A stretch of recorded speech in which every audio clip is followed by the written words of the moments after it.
countless of Afghan youth whose dreams are being suffocated.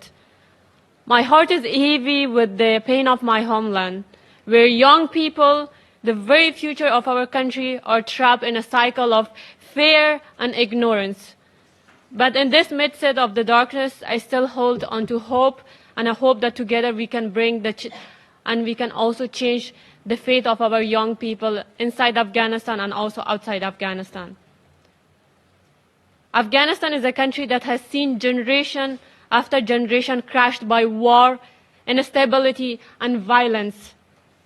But perhaps the most tragic consequences of all is what's happening to its youth today.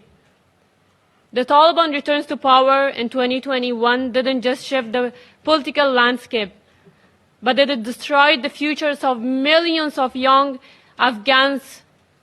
I was there for 1 year under the Taliban, just a young student myself, filled with dream of learning, of making differences, making change. In an instant, overnight, everything changed for me as a young woman in Afghanistan. Schools closed their doors, classrooms went silent. The aspiration of a generation were erased as me and as all the young people had never mattered. These young minds, instead of learning how to build, how to create, how to innovate, they are taught to how to order the following rules and regulations without questioning those rules and regulations, and how to hate those who are different than them, how to live in a world without critical thoughts. This is the reality of young Afghan girls and women, and even men. Today's youth face the challenges that they face today.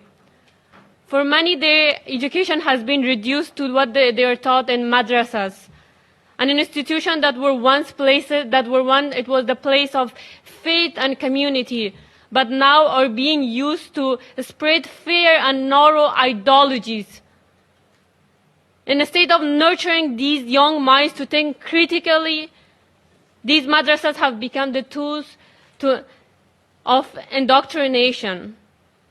Young students who should be learning how to use technology, how to understand the world around them, now how to even create a better future for them and the next generation, they are now in a state of being taught a regressive interpretation of our religion.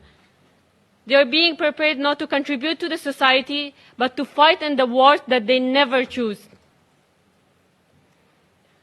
I think of all those young students who once dreamed of becoming engineers, pilots, and teachers, those who wanted to build skyscrapers, fly the planes, or maybe teach the next generation. Today, many of them are lost, trapped in a system that does not value their potential, only their submission.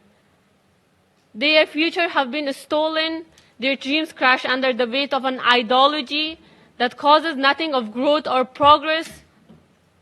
And my call for the action is the international community cannot stand idly while Afghan youth are robbed of their future. We must demand immediate access to modern education for all Afghan students, men and women. We must call for an end to the use of madrasa system as a tool of indoctrination, and instead provide the resources to give Afghan youth and young people the education that they deserve. A balanced, a modern education that fosters curiosity, creativity, and innovations. As I stand before you, I carry out with the dreams of countless Afghan youth, dreams that are hanging by a thread. We must not let those dreams die. Afghan youth are fighting for their future, and we must fight alongside them. Let us stand together and ensure that the next generation of Afghanistan is not allowed to dream, but given the chance to turn those dreams into reality. Thank you. Thank you very much, Lamarjan.